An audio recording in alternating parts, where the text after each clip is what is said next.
Welcome to the Sisters in Service podcast. My name is Kat Gorchado. I'm a fellow Air Force veteran who, after 20 years of active duty, struggled with transition after leaving service. The Sisters in Service podcast is a platform to include all women veterans, organizations, military spouses, and Blue Star, Gold Star families in talking about the trials and triumphs we face while in service and after service. I want to take a moment to thank all of you who have taken the time to listen and follow me on my journey. My podcast is every Tuesday, and I hope you will tune in. Until then, please be safe, take care of each other, and until next time. Welcome to day 11 of the Content Creators of Color. My name is Kat Gorchado. I am the host of the Sisters in Service podcast. My guest today is Brenda Warren. And she is an amazing person. Well, first of all, she's a veteran. Hello, a Marine veteran, so watch yourself. She's also known as the voice of the voiceless. She's an author. She's the host of the show Talk to Me. She's a podcast host and a mental fitness coach. Brenda, welcome to Sisters in Service. We're so glad to have you. I'm happy to be here, Kat, and thank you once again for having me. Absolutely. So first off, and I always ask my veteran sisters this, well, all veterans, did the Marines pick you or did you pick the Marines? Oh, I definitely picked the Marines. Do tell. Well, you see, and it's not a pleasant story, but it is a true story. When I was a little girl, there were the riots that were going on in Augusta, Georgia. And during the riots, a white man spit in my face. Oh, and goodness. I was a little bit traumatized because I was very young. But a couple of months later, my uncle took me to the Naval Yard in Philadelphia. And there was a parade. And there were all these beautiful men in these beautiful uniforms marching across the parade deck. But there was a group, and one in particular. He had on blue pants with a giant, beautiful red stripe and a dark blue top, white gloves, gold buttons, and a white hat with gold and black. And he looked like he glided, Kat. He didn't look like he walked. He looked like he glided across that parade deck. But he came towards me and my uncle. But even though he was so handsome with his blonde hair and blue eyes, just like the man who spit in my face, so I was a little bit afraid of him. But he bent down and he said, "Hello, little lady." Aww. And I remember thinking, he's not going to spit in my face. And I asked him, "What are you?" He says, "I'm a Marine." And I said, "What do Marines do?" He said, "Marines protect those who can't protect themselves." Ooh. And from that day forward, I was 8 years old. I knew I was going to be a Marine. That's an awesome story. Yeah, for me, that man's kindness towards me and the contrast between the two behaviors was so prominent. And the fact that he said, "We protect those who can't protect themselves." I said, when I grow up, that's what I want to do. Wow, that's a powerful story. I mean, seriously, that's a powerful story. It was life-changing for me. Yes. No, I didn't have anything like that. I'm just going to say. And, I'm an Air Force veteran, but, our uniforms suck. I'm just going to say it. They just suck.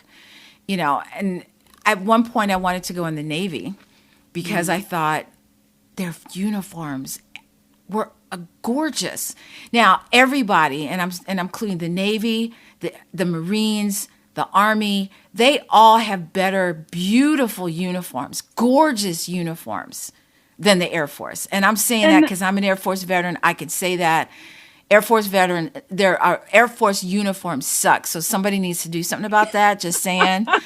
Now, Kat, look, I do believe that Marine Corps uniforms are the best of the best. However, I always thought that the Air Force women's uniforms made you look more feminine. So I like that about y'all's uniforms. Yeah, they do, but they're so, you don't have that whole, wow, look at her, like you do with the Marines. You're like, you stop and you stare because they look so good. And that's including the Navy and the Army. Their dress uniforms are amazing. So what did you do in the Marines? What was your job? I was an admin chief. Basically office work is what I was assigned to do. But the truth is, Kat, I had an amazing career because I never really did what I was assigned to do. I always had special assignments. I love that. You're like, I do this. However, Yeah, it was. I would say the grace of God really was on my military career because being administrative, they would often put me in assignments, but I very rarely worked in the assignment that I was Mm-hmm. actually trained because I was always given some special protocol or working with royalty or doing something else that had nothing to do with my job field, which was fun. Wow. Yeah, my career was, I mean, it was good, but it was nothing like, I didn't get anything special. Not like that. You're also known as the solutionist. Tell us Mhm. why you're called the solutionist. Because I see things other people often miss. And when people usually work with me, they would tell me that it's like you looked into my soul. So I came up with in that I had the solution. So I became the solutionist. This, oh, I see what you did there. Hmm. Yeah. I love that. So you've been the solutionist for a while. So when did the podcast come in? The podcast came in about maybe 18 months ago. But the truth is, Kat, I've been the solutionist since I was born. When I was a little child, people would come up and just out of the blue, grown folks would tell me all their business. So I knew I had a gift from God where people felt free to tell me their deepest, darkest secret. And from an early age, I knew that when people bared their soul to me, that was between me, them, and God. Don't tell Yes. anybody. Right. And so when this came about after I had hit my rock bottom, literally, I was suicidal and ready to become another unnecessary silence. And then my life changed. And when that changed, I had to do a soul search. And that's how my podcast came about. That's how my books came about, because I had to then begin to do a deep dive and do what I did for others, for myself.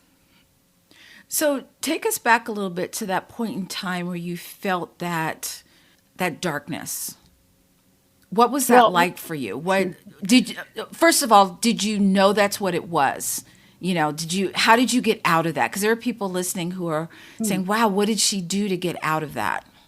oh yeah, what was going on at the time? It's kind of goes back a ways. In 2011, my world started coming apart, and I didn't know what was going on. And then I went to the doctor, and I was diagnosed with post traumatic stress disorder (PTSD) and military sexual trauma (MST).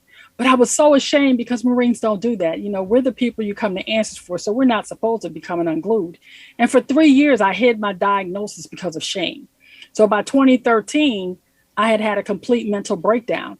And then I would sit on my couch for literally 8 years, gaining weight, eating Doritos, even though I was still helping other people live their best life. I wasn't living mine. Nobody knew what my life was really like. And I was still helping and coaching and mentoring other people, which I think now, if I look back, was hilarious.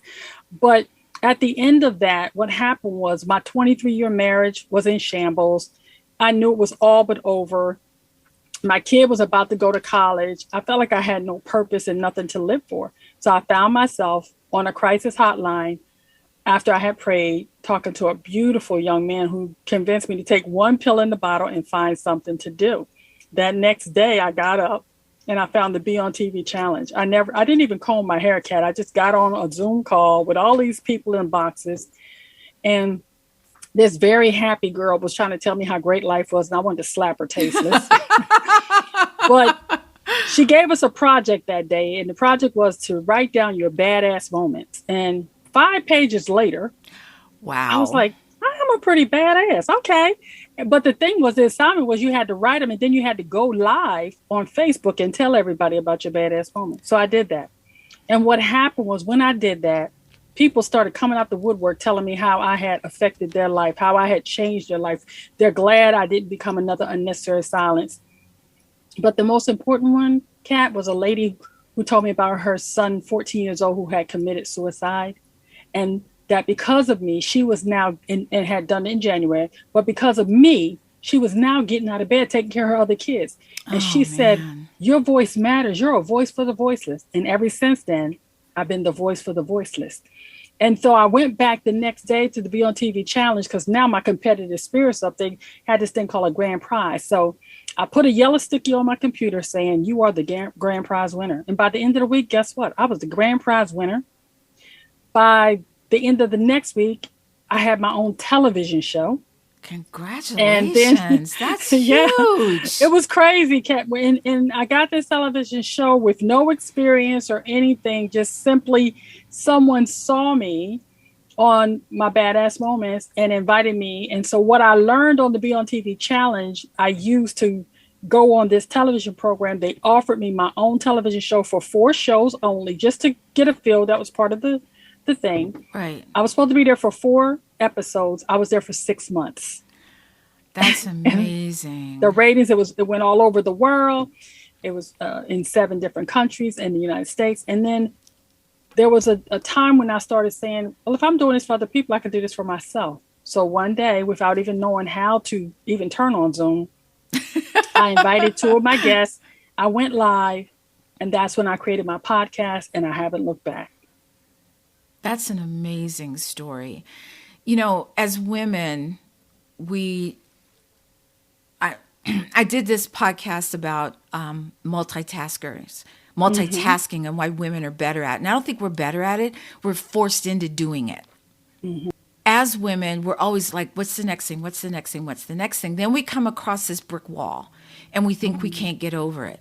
But Right, when we look back at, at a time when we thought we weren't going to make it, right, but we're here to talk about it, we're like, wow, I did that then. But we don't do that. We don't look back when, things were really, really bad, but you got through it.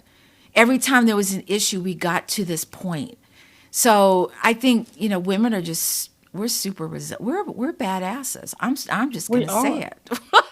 And Kat, that's the thing. That's why I wrote my book, Soul Searcher, because a lot of people say, well, how did you get out of it? I did a soul search. And what I put in the book was the things that helped me tap into living my best life now, just like I was helping other people. And I basically lay out the process that I use to get out of that dark space. Yes. And that's what I tell everybody. If you can just really get clear on your why, do a real soul search, get to your core values. It's like oftentimes, Kat, people say they look at where I am now, and I'm like, if you only knew. You can't always connect the dots going forward, but looking back, oh my goodness, if you had told me 30 months ago, even 18 months ago, I lived the life I live right now, I'd have told you you were on hallucinogenic drugs. But I'm here sitting before you today. For the first time in my life, even though my divorce is final, I'm alone, but I'm not lonely. I am Absolutely. whole, nothing missing, nothing broken. I am looking forward to the future. And I plan to love like there's no heartbreak. And I'm totally living unapologetically unstoppable and no longer living the shame of my past. Right. Because that's not who you are. It's part of Mm-mm, you, but it's not who you are mm-mm. now. And you've Absolutely. overcome something that, would have broken a lot of people, but you came through that successfully. And that's a very powerful story. Thank you so much for sharing that. That was, when you kind of glossed over it, I was like, oh, wait. Let's go back. Let's talk about this a little bit. So tell us, you are the creator of the Tap In method. Tell us what Tap Mhm. In means and what is it? TAP In is an acronym for the 5-step strategic plan that I use to help people get past their stuck points. We're all often narrating our own limiting beliefs.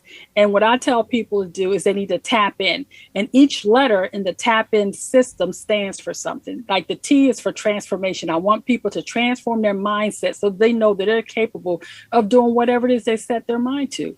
The A is for announcing your intentions of what it is you say you want, and also for accountability. Because once you announce what you want, you need to get some accountability so that you stick to the plan.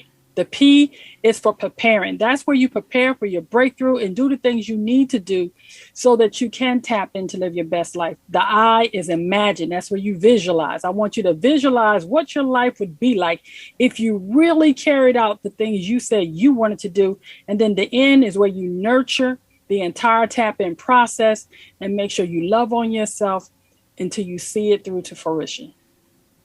That's amazing. Who is the Tap In method for? Who are you? I don't say you're targeting, but can anybody be a part of the tap-in method, or anybody can be a part of the tap-in method? But what I mostly work with is women over 40 who are in transition after the loss of a long-term relationship. They're empty nesters. They maybe be pivoting and shifting to new careers. They want to find their purpose after retirement, or they want to become an entrepreneur. And definitely veterans and authors who are trying to find their place, because that transition from veteran life to civilian life, it's no joke. And it's no joke. And what I tell people is they can tap into anything. And throughout the book, there are 8 different areas I get people to tap in, because I take a holistic approach, Kat. I want them to tap into their finances, their emotional well-being, their wellness, their spiritual, their physical. If they want to be an entrepreneur, if they want to shift a career, their relationships. That's one of the biggest things that I work with people on, is helping them have better relationships. I want women over 40 to stop believing that they are not sexual creatures. Sex is not a dress size, and I want every one of them to have sex that makes the angel blush.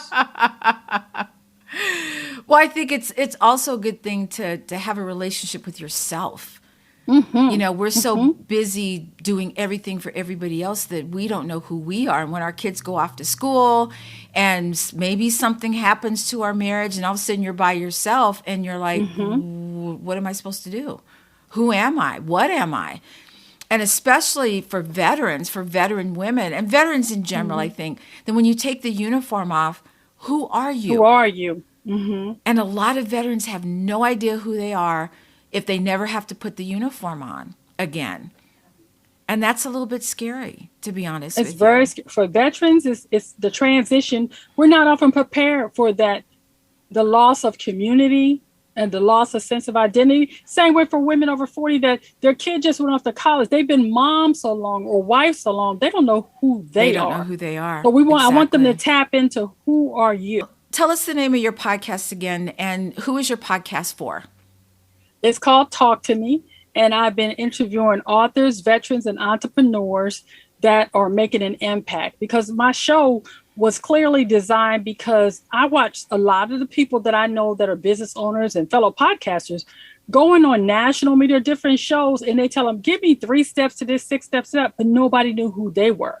So I use my platform as a way to highlight individuals so that they can prove, number one, that they can do an interview. A lot of people that have been on my show have gone on to do national media.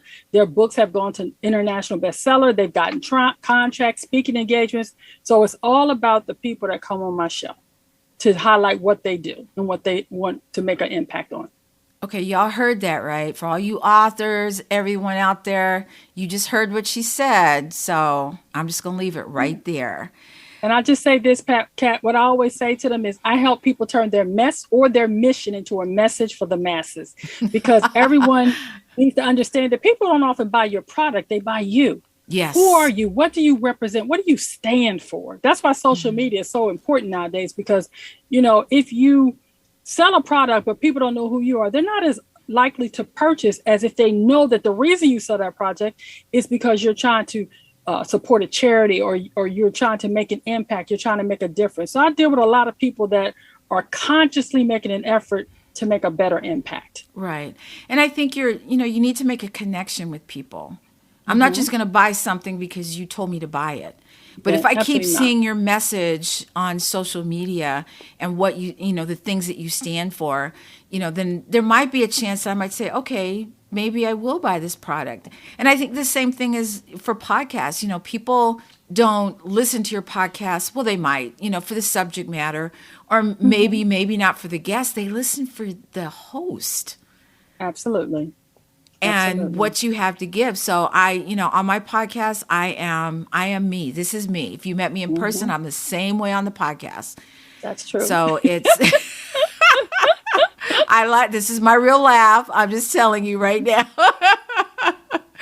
So tell us the title of your book and where we can find your book. The book is called Soul Searching, Get on Board for Transformation Using the Tap-In Method. And I am actually releasing the second edition to that book this Friday, February 11th.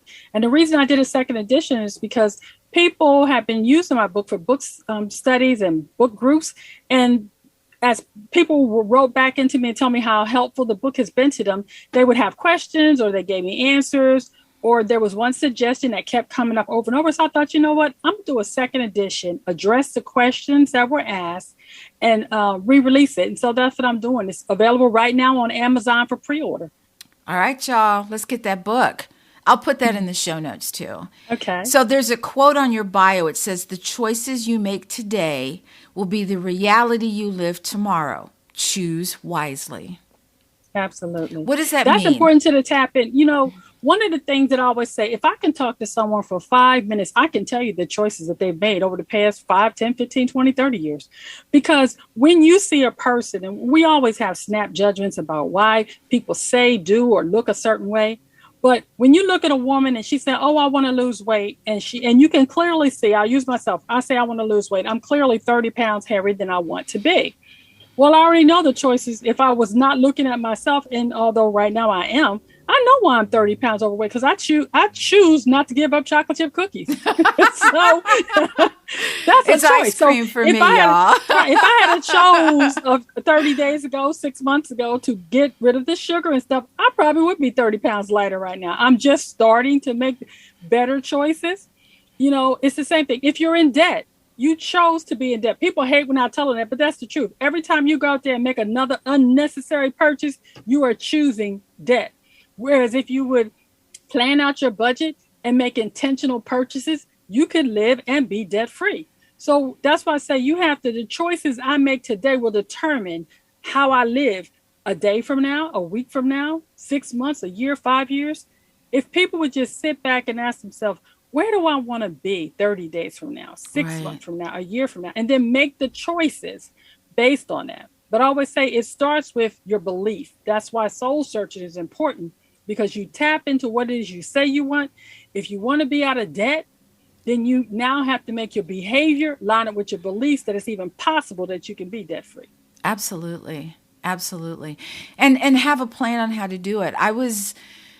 This year in August, it'll be 30 years since I quit smoking. I smoked for 12 years in the Air Force. And I wasn't one of those people that could just quit, because it would drive me nuts. So I had to have a plan. So I planned it out how I was going to do it. And it worked for me. Mm-hmm. And so I'm so glad that I did it. But you have to have a plan. You just say, I'm going to lose 20 pounds. Okay, well, how are you going to do it?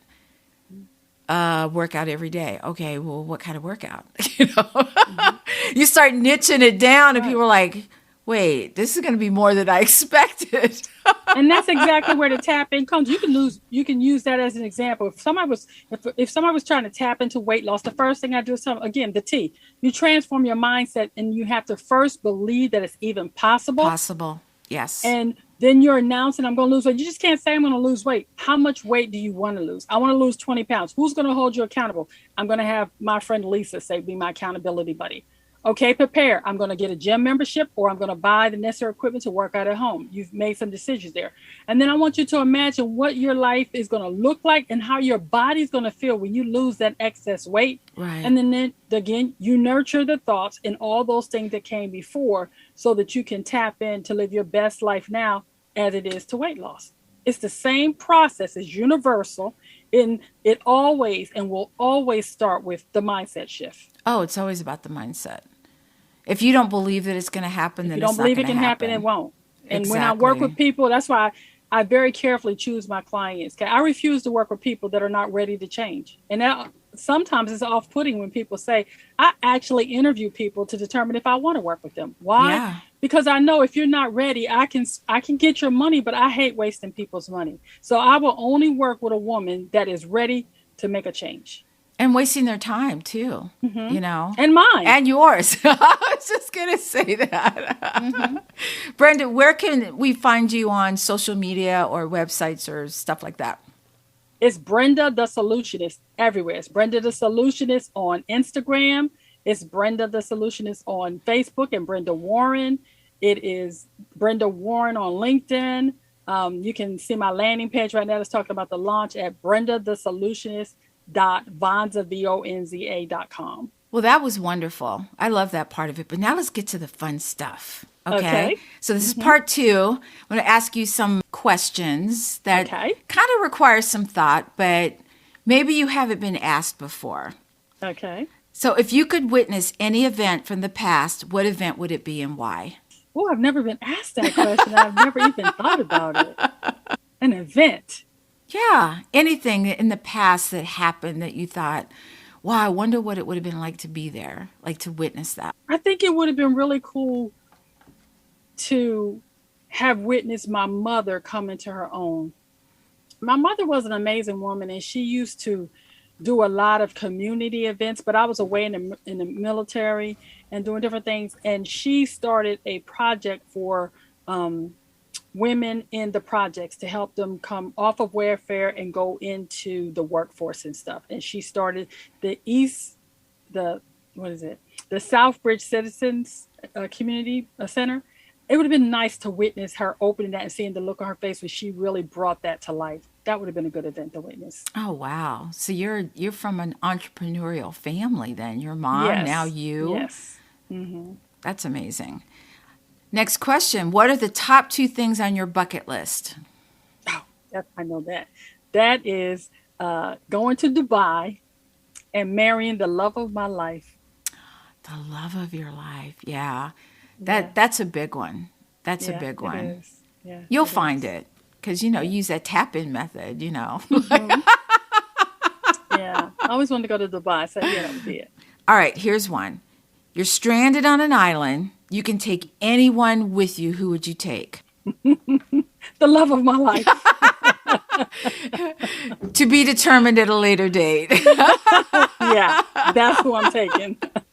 If I'm going to be stranded, I've got to go with him. The chocolate brother with the rock hard ass. I'm taking him with me. If you could pick anyone to play you in the biography movie of your life and they can't say no, who would you choose and why?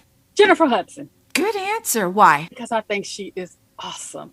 She is powerful and she sings. And although I have nowhere near that, I'm always singing it. And I pretend like I think I'm Jennifer Hudson in my mind if I was.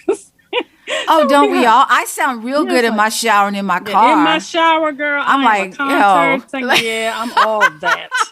In real life. That was good. Yeah. It would be her for sure. If you could have dinner with anyone, who would it be? Living or dead? Winfrey. Oprah Winfrey. Wow. Oprah Winfrey. Why? Why Oprah? Because I've always wanted to meet her. I have been obsessed with her interviews and her meeting and talking to people.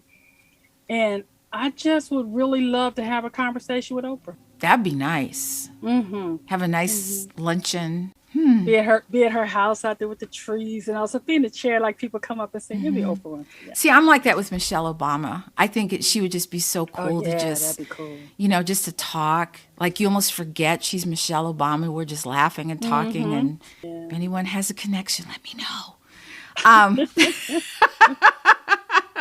Here's a fun fact about Michelle Obama for me is when my podcast first came out and it was doing really well before I kind of like didn't do all the audio and I stuck with the video.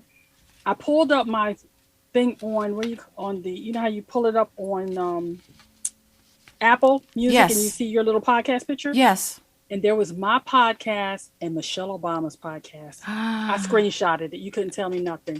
I said, I have arrived. I'm sitting there next to Michelle Obama. Okay. There you go. Done. You're like, I never do another podcast. I'm good to go. But that day, my podcast was next to hers. I sent that to everybody. You're like, look at here. Look where I'm at.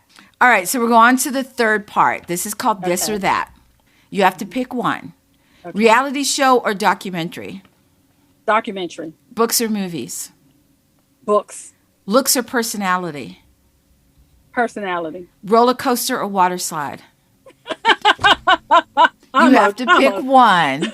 Okay, then water slide. Oh, man, no one's picked a roller coaster. I can't stand I'm such a roller coaster girl, man. Mm-mm. All right. Would you rather have a store where everything is free or a restaurant where everything is calorie-free? Restaurant where everything's calorie-free. Of course. Hello. I'm a foodie. I love food.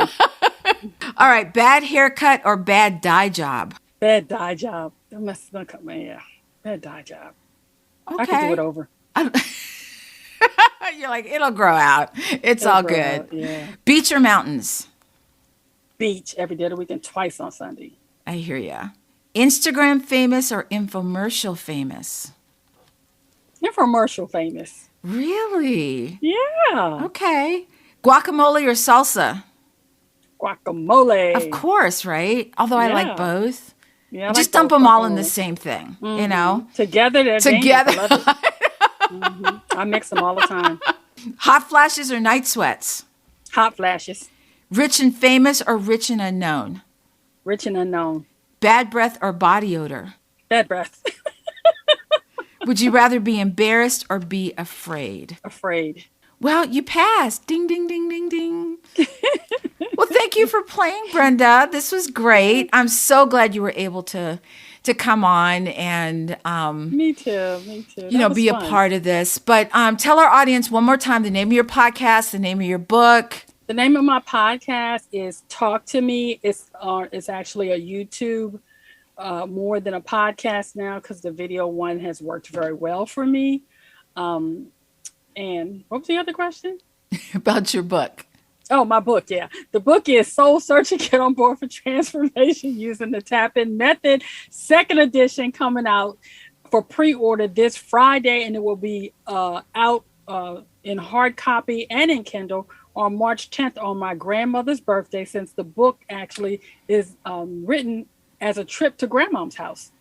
Well, congratulations on everything. It sounds like everything Thank is you. just blooming for you right now. And that's an It awesome really feeling. is. That's an awesome It feeling. really is. And I would say too, Kat, you mentioned earlier about somebody that's listening. If someone is listening and you've hit that dark spot, just know this too shall pass. And if you can just get past that feeling, reach out for help. There's professional help available. There's a national crisis hotline. There's always someone that wants to help you get past that dark place. Don't suffer in silence and be in pain, because you have the choice to live your best life now. And what's now? No opportunity wasted. Mic drop on that, just saying. Well, Brenda, thank you so much for being a part of this. It's been fun getting to know a little bit more about you. And for my audience, you know what I'm going to say. Please stay safe. Take care of each other. And until next time, I am Kat Corchado, and I am a content creator of color. Do you find it difficult to come up with content ideas for your podcast? Or perhaps you've gotten stuck during an interview with a guest where you just have nothing to ask anymore? Try Poddex today. Poddex is the best all-in-one podcast idea generation tool. You get everything from episode ideas to interesting conversation starters for interviews, engaging discussions for your live streams, and even social media content ideas. With this tool, you don't have to spend weeks trying to come up with content for an episode or unique questions for your guests. Just shuffle the cards and pick one at random, hit the record button, and get started. Now you can make better content, have more fun while you're at it, and get your viral moment, all with Poddex. Head over to poddex.com and use code C4C.